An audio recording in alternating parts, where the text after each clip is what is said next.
Mutirão oftalmológico atende mais de 250 crianças e adolescentes da rede pública de ensino. Mutirão do glaucoma atende 840 pacientes de Pouso Alegre região. Pouso Alegre mais iluminada. Natal das Luzes 2019 movimenta a região central. Seminário na Câmara dos Deputados debate desmatamento na Amazônia. Justiça Eleitoral convoca a população para o cadastramento da leitura biométrica. O Jornal da Câmara está no ar.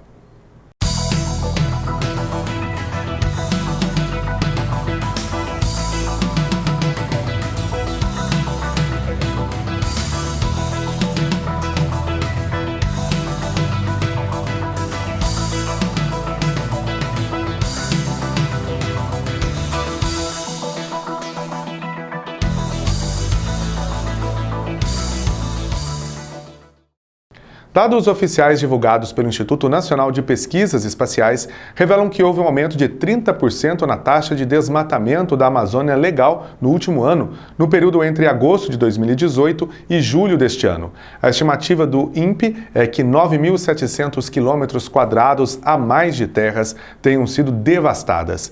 Numa tentativa de apontar soluções que combinem preservação da floresta e desenvolvimento agrícola, social e econômico, a Comissão de Meio Ambiente da Câmara dos Deputados promoveu o seminário Desmatamento e Queimadas na Amazônia, Tendências, Dinâmicas e Soluções. A reportagem é de Brasília. De agosto do ano passado a julho desse ano, o Instituto Nacional de Pesquisas Espaciais registrou aumento de 30% no desmatamento da Amazônia. O dado oficial, medido pelo sistema de satélite PRODES do governo federal, corresponde a uma área devastada de quase 10 mil quilômetros quadrados.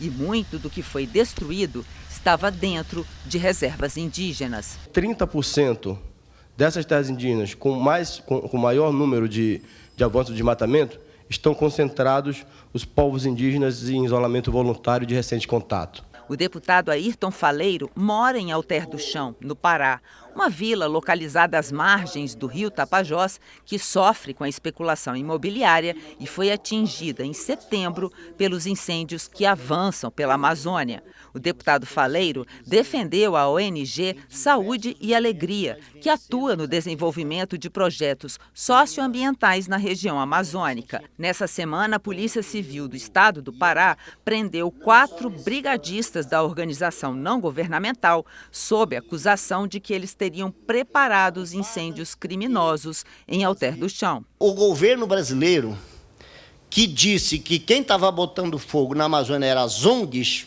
eles trabalharam para construir um sujeito responsável, uma vítima, né? E uma narrativa. Vamos pegar essa brigada, transformar eles como criminosos. Então, para mim, é uma armação. Deputados como Marcelo Brum, ligados ao governo e que não participaram do seminário, defendem o ponto de vista contrário. Há muitos interesses por trás dessas informações, dessas divulgações de campanhas internacionais. O Brasil, por longos anos, esteve muito à mercê de exploração internacional. Na verdade, eu tenho falado que não estão preocupados com a Amazônia, mas sim com o que está, com a riqueza que tem na Amazônia, especialmente no subsolo, o que está no solo da Amazônia. Há um interesse internacional de exploração, por isso toda essa divulgação internacional do estrangeiro, divulgando coisas que não tem nada a ver com a proteção da Amazônia. Paulo Barreto, pesquisador do Instituto Imazon, lembrou que o Brasil já reduziu o desmatamento na Amazônia em 83% entre os anos de 2003 e 2012. Barreto também afirmou que a Amazônia tem muitas áreas desocupadas que já foram desmatadas e continuam vazias. Para ele, essas terras poderiam ser aproveitadas para a agricultura, sem a necessidade de se arrancar mais árvores. No Brasil tem aí 52 milhões de hectares nessa condição, então tem muita área para a gente produzir de uma forma melhor. A gente consegue reduzir desmatamento e crescer a economia rural da Amazônia. A gente conseguiu descolar a taxa do desmatamento que vocês veem aí em vermelho do valor da produção agropecuária da região. A audiência foi interativa e o público participou com perguntas pelo E-Democracia. A Roberta quis saber detalhes sobre a punição para quem comete crime ambiental. A resposta veio na hora. A lei de crimes ambientais é branda. Não seria interessante melhorar o conteúdo da lei de crimes ambientais para proporcionar melhor reparação? Não é necessariamente branda se a gente pensa, por exemplo, no valor das multas, que é relativamente alta. A grande questão é a aplicação, né? Não é você ter penas mais altas, mas se ela é aplicada rapidamente. Então, acho que esse é um problema. A arrecadação já era, o trabalho do Tribunal de Contas mostra que é de menos de 3, 5%. Então, a aplicação das multas é ridícula. Vamos agora falar do CAC. Confira agora as ofertas de emprego oferecidas pela instituição que fica aqui na Câmara Municipal. Veja.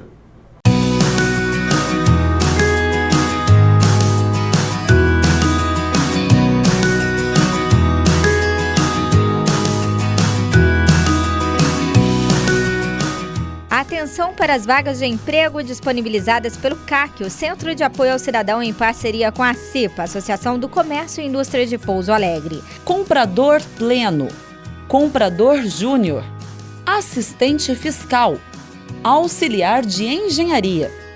É necessário ter experiência na área. Os interessados devem levar o currículo no CAC, que fica na Câmara Municipal de Pouso Alegre, na Avenida São Francisco, número 320, no bairro Primavera. O CAC funciona de segunda a quinta-feira, do meio-dia às 6 horas da tarde e nas sextas, das 8 horas da manhã às 2 horas da tarde.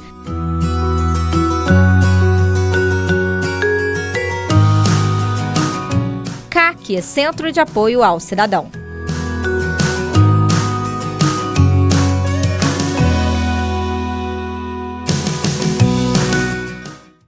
Lembrando você ainda que no CAC, além de ofertas de emprego, existe a oportunidade de você tirar diversos documentos pessoais, como por exemplo CPF, cartão cidadão, carteira de identidade, dentre outros. Procure o CAC na Câmara Municipal de Pouso Alegre. Horário de atendimento de segunda a quinta, do meio-dia às 6 da tarde. Às sextas, das 8 da manhã até às 2 da tarde. O CAC fica na sede da Câmara Municipal.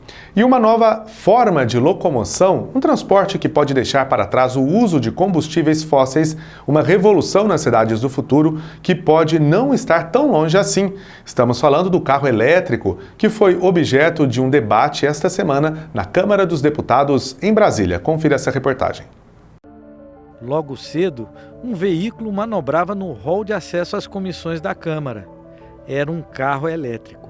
Num futuro não muito distante, carros como esse serão compartilhados. Eles estarão na rua, você vai liberar com o seu smartphone, vai dar a partida no carro e seguir viagem. A viagem é para um mundo onde as cidades são inteligentes. No futuro, os ônibus serão elétricos. Para os grandes centros urbanos, isso representará menos ruído e menos poluição. Ele polui 1/10 de um ônibus convencional. Hoje, lembrando que a poluição de São Paulo, só a cidade de São Paulo, 40% da poluição é de ônibus. Se a gente reduzir isso para 1/10, reduziria para 4% a poluição dos ônibus em São Paulo. Ele tem uma eficiência muito boa, na verdade ele economiza mais ou menos 30% do combustível de um ônibus convencional. A audiência na Comissão de Ciência e Tecnologia debateu os desafios para o desenvolvimento de carros elétricos no Brasil. Nós temos uma experiência brasileira fantástica que são os veículos flex, né, que isso vai ajudar tremendamente, mas está sinalizando a possibilidade mais rapidamente dos veículos híbridos e os veículos elétricos. Nós temos o primeiro desafio de produzir no país esses veículos, né, e partes e componentes. O segundo desafio é uma legislação de estímulo e incentivo ao uso desses veículos. No Distrito Federal, um projeto piloto usa carros elétricos compartilhados no serviço público. Mas a ideia é expandir essa tecnologia para o público em geral. O presidente da Agência Brasileira de Desenvolvimento Industrial, Igor Calvé, explicou como a iniciativa prepara o terreno para essa nova realidade. Uma das responsabilidades dos parceiros, e nesse caso especial do governo do Distrito Federal, é a colocação de eletropostos, que são os locais onde os carros são carregados. Há a previsão de que sejam instalados até 35 eletropostos aqui, que poderão ser utilizados não apenas por essa frota, que é deste projeto, que são 15 veículos, mas também por todos os veículos elétricos que já estão em Brasília. Empresários pediram isenção de impostos e incentivos para os investimentos em inovação. No que depender dos deputados, respaldo político não vai faltar. A realidade chegou, mas se nós não estivermos fazendo algo para poder fomentar isso, isso aí pode ficar, né, no tempo. E nós não queremos, né? Nós estamos vivendo aí um momento muito ímpar do nosso país, né, no mundo, né, a tecnologia. Precisamos trazer cidades inteligentes para o nosso país, então nós precisamos avançar para que a gente não possa ficar para trás. Depois do intervalo, o mutirão do glaucoma atende 840 pacientes de Pouso Alegre região.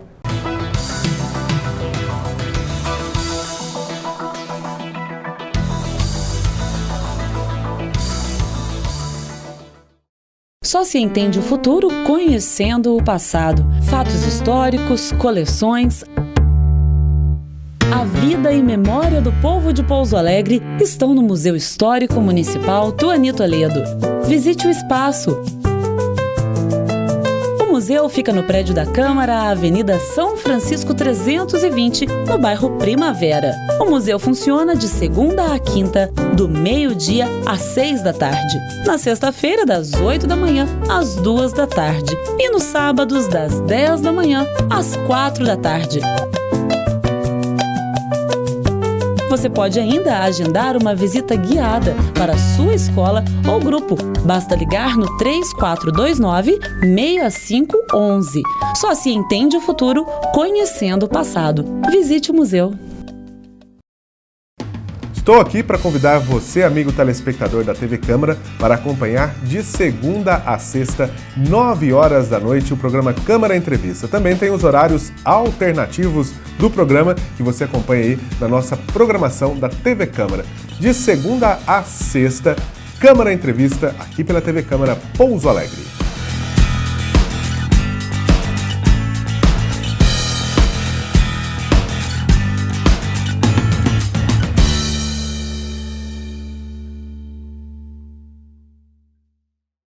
A Câmara de Pouso Alegre facilita a sua vida. O CAC tem novos serviços. Conheça e aproveite.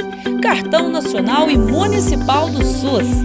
Nota fiscal eletrônica para produtor rural. Cartão do produtor rural.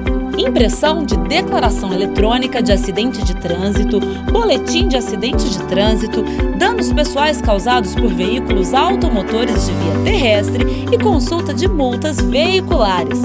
O CAC oferece ainda a emissão do CPF, além dos serviços já tradicionais, balcão de empregos, agendamento para carteira de trabalho, agendamento para carteira de identidade e confecção de currículo.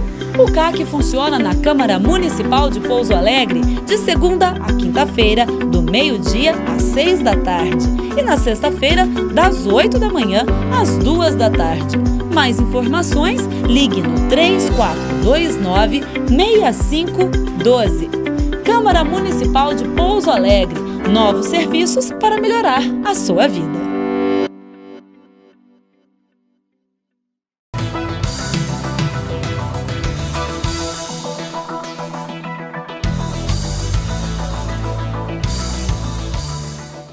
Agora, uma informação de utilidade pública. O mutirão para o tratamento do glaucoma foi realizado na Policlínica Municipal de Pouso Alegre com apoio da Prefeitura, através da Secretaria Municipal de Saúde, entre os dias 18 e 26 de novembro. Foram atendidas 840 pessoas residentes no município e demais 32 cidades integrantes da microrregião. A ação foi conjunta com o Ministério da Saúde, através do Programa Federal do Glaucoma. Um mutirão para o tratamento do glaucoma foi realizado na Policlínica Municipal com apoio da Prefeitura, através da Secretaria Municipal de Saúde, entre os dias 18 e 26 de novembro. Foram atendidas 840 pessoas residentes no município e demais 32 cidades integrantes da microrregião. A ação foi conjunta com o Ministério da Saúde, através do Programa Federal do Glaucoma. As pessoas atendidas estavam em lista de espera. A ação é repetida no período de 4 meses. Nesta consulta, a equipe médica acompanhou a pressão intraocular do paciente, examinou o fundo do olho, avaliou o exame de campimetria e prescreveu os colírios mais adequados para cada caso, de acordo com o protocolo do Ministério da Saúde. Após a consulta, o paciente recebeu informações importantes sobre a saúde ocular e também seu kit de colírios para o tratamento. Glaucoma é uma doença causada pelo aumento do líquido que preenche o olho. Este aumento, chamado aumento da pressão intraocular, danifica o nervo óptico e pode levar à cegueira. Estima-se que o Brasil tem atualmente 6 milhões de pessoas com glaucoma e, por isso, o Ministério da Saúde fornece o tratamento como forma de prevenção. Durante o mês de dezembro, a cúpula do Congresso Nacional vai ser iluminada de vermelho para alertar sobre a luta contra a AIDS. Números divulgados pelo Ministério da Saúde na última sexta-feira mostram que 135 mil brasileiros vivem com HIV e não sabem. A reportagem de Brasília. O Ministério da Saúde traz uma boa notícia. O número de casos de AIDS registrados no país caiu 13,6% entre 2014 e 2018. Foram 12 mil casos a menos de pessoas que desenvolveram a doença. A mortalidade também diminuiu 22,8% no mesmo período, evitando 2.500 óbitos. Mas o número de contaminados pelo vírus HIV continua subindo no país. Só no ano passado foram notificados 43.900 novos casos. E o Ministério faz um alerta: 135 mil pessoas no Brasil vivem com o vírus e não sabem. A recomendação é, logo após o diagnóstico, começar a tomar os medicamentos oferecidos pelo SUS de graça. Testou positivo, a entrada do medicamento num curto espaço de tempo, a pessoa já baixa essa carga viral para números muito baixos e para de circular o vírus. Ela quebra a transmissão coletiva. O maior desafio é barrar o aumento da doença entre os jovens. Eles estão se apropriando da seguinte informação: isso daí é uma doença, toma um remédio e acaba, zera o vírus, não fica detectável, não passa, então acabou o problema, a vida que segue, para que o preservativo? Essa população é uma população de uma nova geração, onde as estratégias de comunicação elas têm um acesso completamente diferenciado. As redes sociais e os grupos, os jovens têm realmente... Nós temos mais dificuldade de atingi-los. A nova campanha do Ministério da Saúde, lançada em comemoração ao Dia Mundial de Luta contra a AIDS e outras doenças sexualmente transmissíveis, é direcionada para essa faixa etária. O foco é reforçar a importância da prevenção, testagem e tratamento. A campanha é também no intuito de entrar na internet, entrar nas mídias sociais, nesta faixa etária, que é a faixa etária que nós temos o maior número de casos, mas também em mídia aberta, em televisão, em jornal, em busdoor, porque nós temos a terceira idade com aumento de casos e nós temos algumas questões regionais. Mas é estar presente com essa agenda junto ao cidadão. O Dia Mundial de Luta contra a AIDS, 1º de dezembro, foi instituído pelas Nações Unidas. Em 2017, o Senado aprovou a lei que criou a Campanha Nacional de Prevenção contra o HIV, AIDS e outras doenças sexualmente transmissíveis, conhecida como Dezembro Vermelho. Por causa disso, durante todo o mês, a cúpula do Congresso vai ser iluminada de vermelho. A Justiça Eleitoral convoca a população para o cadastramento da leitura biométrica. Emanuele Barreto conta os detalhes. Eu converso agora com a juíza eleitoral de Pouso Alegre, doutora Adriane Bessa, que conversa conosco sobre o recadastramento biométrico. Doutora Adriane, muito obrigada pela presença da senhora. O recadastramento biométrico não é obrigatório ainda, mas ele é muito importante, né? Sim, nós estamos pedindo a toda a população que vá ao cartório eleitoral, quem precisa fazer o primeiro título e os que precisam fazer o cadastramento da digital, para a gente quer transparência, né, para facilitar o dia da eleição, a rapidez da fila, para não ficar na última hora, porque até 2022 todo mundo, a nível nacional, teria que estar cadastrado. Então, todas as pessoas daqui da zona eleitoral, do TSE no Brasil, vão ter que ter digital cadastrado. Então, para não ficar de último momento, aquela coisa da gente deixar para a última hora, né, que é o nosso costume, então a gente já está pedindo para as pessoas se adiantarem. Então, a gente está pedindo para divulgar, quem vê e falar com a família, né, olha, precisa ir lá no cartório, está pedindo justiça eleitoral, porque senão vai ser pior. É o que a gente estava comentando agora, né, acabamos de conversar, tem pessoas que ficam 8 horas na fila, e tempo é vida. Então, se você deixar para ir na véspera de eleição, na hora que for obrigatório exatamente, a população é muito grande. Nós temos só em Pouso Alegre 102 mil eleitores, por volta disso. E o cartório eleitoral não tem funcionários para tudo isso. Então, por favor, eu peço para as pessoas que elas vão ao cartório eleitoral o mais breve possível, tendo um tempinho, ou pode ligar e agendar, né, no 3422-2203, ou ir lá direto, que agora está tranquilo, dá para fazer. Então, levar o documento, uma identidade, um comprovante de endereço, tá, e o título, e ela vai cadastrar as digitais, as 10 dos dedos, e vai tirar a foto. É simples, não é rápido, e a gente já consegue adiantar e melhorar a eleição, se Deus quiser. Doutora Adriane, para a gente reforçar então, quais são os documentos que o eleitor precisa levar no cartório eleitoral para fazer o recadastramento biométrico ou cadastramento para os casos de primeiro título? A identidade ou um documento com foto. A gente não pode levar a carteira de habilitação, é uma orientação do TRE. Então, um documento com foto, identidade de preferência, um comprovante de endereço, que ela precisa comprovar que o domicílio aqui é eleitoral, e o título de eleitor, tá? Quem vai fazer o primeiro título, que é por causa dos meninos de 18 anos, se tiver a comprovante da quitação militar também, a gente vai ser necessário para o primeiro título. No ato do recadastramento, é possível que o eleitor mude o local de votação, se ele tiver essa necessidade e houver a possibilidade, né, doutora Adriane? Sim, vamos supor que eu moro no centro e mudei para o bairro, então eu posso pedir para votar lá no bairro onde eu moro. Vai ficar mais próximo de casa, né? Então, onde houver a vaga ali, né, próximo ao meu endereço, é que eu vou poder votar. Vai facilitar para a pessoa também. Doutora Adriane, gostaria de pedir para a senhora reforçar, então, com a população o número de telefone do cartório eleitoral, caso haja alguma dúvida, e o endereço do nosso cartório aqui em Pouso Alegre. A pessoa pode tirar dúvidas consultando o site do TRE na internet, pode ligar no 148 ou ligar no cartório eleitoral de Pouso Alegre para agendar 3422-2203.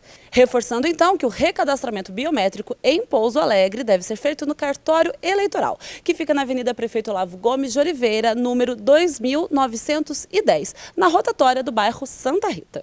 Depois do intervalo, o Pouso Alegre mais iluminada, Natal das Luzes 2019, movimenta a região central.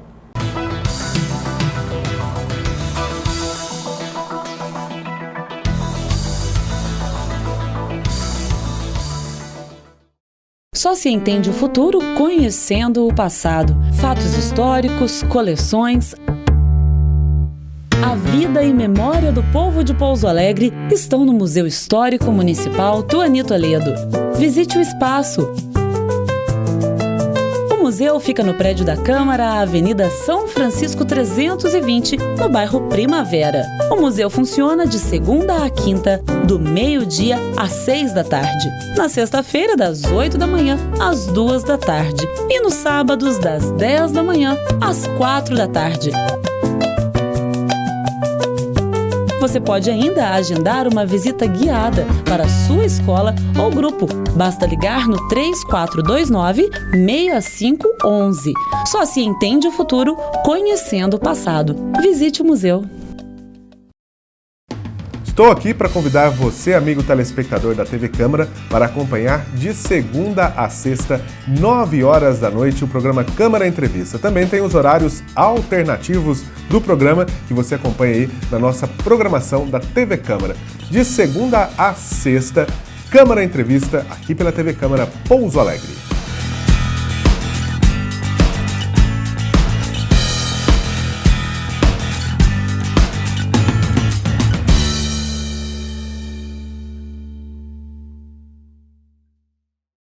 A Câmara de Pouso Alegre facilita a sua vida. O CAC tem novos serviços. Conheça e aproveite.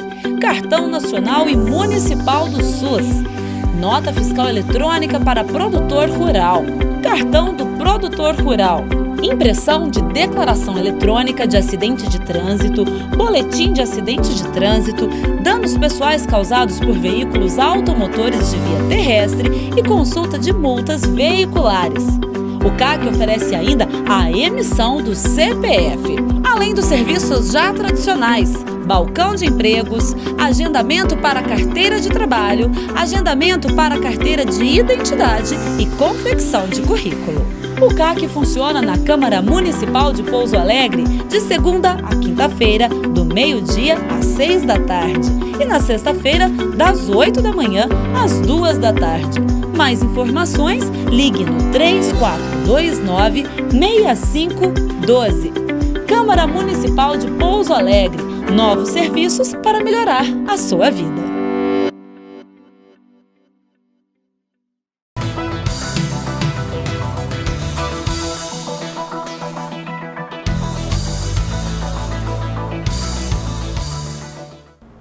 Mais de 250 crianças e adolescentes de escolas da rede municipal passaram por exames de vista gratuitos nos dias 28 e 29 de novembro na Policlínica Municipal. Veja os detalhes. Mais de 250 crianças e adolescentes de escolas da rede pública passaram por exames de vista, acuidade visual, gratuitos nos dias 28 e 29 de novembro na Policlínica Municipal. O mutirão oftalmológico, iniciado em 2018, já atendeu cerca de 1.000 estudantes das séries iniciais do ensino infantil até o ensino fundamental 2. A parceria entre Secretaria Municipal de Saúde e Secretaria Municipal de Educação e Cultura tem por objetivo detectar antecipadamente problemas de visão que possam interferir no aprendizado dos alunos. Professores e equipes pedagógicas acompanham em sala de aula crianças e adolescentes que precisam de uma avaliação médica quando há uma queda no rendimento escolar sem que haja outra razão aparente. A maioria dos alunos não tem acesso a consultas particulares e o mutirão é uma forma de corrigir a visão ainda na fase infantil e também proporcionar uma melhoria significativa do aprendizado. Pessoas e empresas que usam a energia solar para gerar eletricidade podem vender para as distribuidoras a energia que não consomem. A Agência Nacional de Energia Elétrica, ANEEL, abriu uma consulta pública para mudar as regras desse mecanismo. A criação de uma taxa pode ser uma das modificações. A Comissão de Infraestrutura do Senado já discute o tema, como mostra a reportagem de Brasília. O aposentado Ricardo Martins queria fazer 3 mudanças em casa: acabar com o uso de gás de cozinha, adquirir um carro elétrico e aquecer a piscina. Ele viu na instalação de energia solar a forma de alcançar esse objetivo. Há 4 meses, Ricardo instalou as placas fotovoltaicas e acredita que vai ter o retorno do investimento em 5 anos. Esse tempo de retorno leva em consideração o que foi prometido para a gente antes da ANEEL, que a gente teria a cada quilowatt-hora mês gerado e armazenado, entre aspas, porque a energia não se armazena, lá na SEB, a gente receberia 1 kWh. Era 1 para 1. Até hoje é essa a regra. A energia que pessoas como Ricardo produzem, mas não consomem, pode ser injetada na rede de distribuição. Com isso, elas recebem créditos. Na prática, descontos na conta de luz. A ANEEL deve decidir até o fim de 2019 se vai ou não mudar esse sistema. Entre as mudanças podem estar a redução de subsídios para os equipamentos e a cobrança de uma taxa, se o consumidor quiser vender a sua energia. A agência abriu uma consulta pública sobre o tema. Por meio de nota, disse que a medida permite o avanço responsável da modalidade geração distribuída, que, segundo ela, permanece atrativa sem gerar passivos para os demais consumidores. O presidente do Movimento Solar Livre considera a medida uma taxação do sol. Ele explica que isso pode causar uma cadeia de inadimplência, já que o consumidor que investiu nas placas fotovoltaicas esperava pagar as prestações com a economia que teria nas contas de energia. Agora, a pessoa mudando essa regra, ela vai ter que pagar a prestação, pagar a concessionária uma taxa que não estava prevista no fluxo de caixa. Então, há uma preocupação dos bancos públicos, principalmente, de ter uma cadeia de inadimplência. Por exemplo, as pessoas que tinham nas suas aviários, irrigação, secadores de soja, principalmente o agronegócio pode sentir muito com essa taxação. A Comissão de Infraestrutura do Senado já discutiu o tema em uma audiência pública e vai fazer mais 2. O senador Carlos Viana diz que a energia fotovoltaica é a energia do futuro e que a ANEEL precisa ouvir as preocupações da população. Nós precisamos de uma tributação que seja razoável, equilibrada e que permita o desenvolvimento de um setor que é promissor hoje em nosso país, mas que, dependendo da forma como for taxado, pode, infelizmente, perder grandes investimentos. Pouso Alegre está mais linda com os enfeites de Natal. Durante o mês de dezembro, a população da cidade vai poder conferir as luzes natalinas na região central da cidade. Pouso Alegre está mais iluminada neste mês natalino. A decoração em Pouso Alegre foi apresentada na noite de sexta-feira. Milhares de pessoas foram à Praça Senador José Bento acompanhar cada momento. Vereadores também participaram do lançamento das luzes, bem como o prefeito de Pouso Alegre, Rafael Simões, e o deputado estadual Dr. Paulo Valdir. Primeiro teve a parada de Natal na Avenida Doutor Lisboa, com um desfile de autoridades, empresários e fanfarras. O Papai Noel também apareceu na carreata. Depois do desfile, foi hora de abrir a oficina do Papai Noel, que fica bem no meio da praça. As crianças formaram filas para fotos e pedidos. Com a projeção da contagem regressiva na fachada da catedral, foi acesa a iluminação de Natal na cidade. O espetáculo de luzes, que faz a projeção mapeada na fachada da catedral, era o mais aguardado pelo público que lotou a praça. Os olhos e os smartphones captavam todos os detalhes que apareciam nas paredes da igreja. A projeção segue todos os dias até o dia 29 de dezembro. A decoração de Natal foi instalada pela Associação do Comércio e Indústria de Pouso Alegre, a ACIPA, em parceria com a Prefeitura Municipal de Pouso Alegre. Agradeço a audiência. Até a nossa próxima edição. Tchau!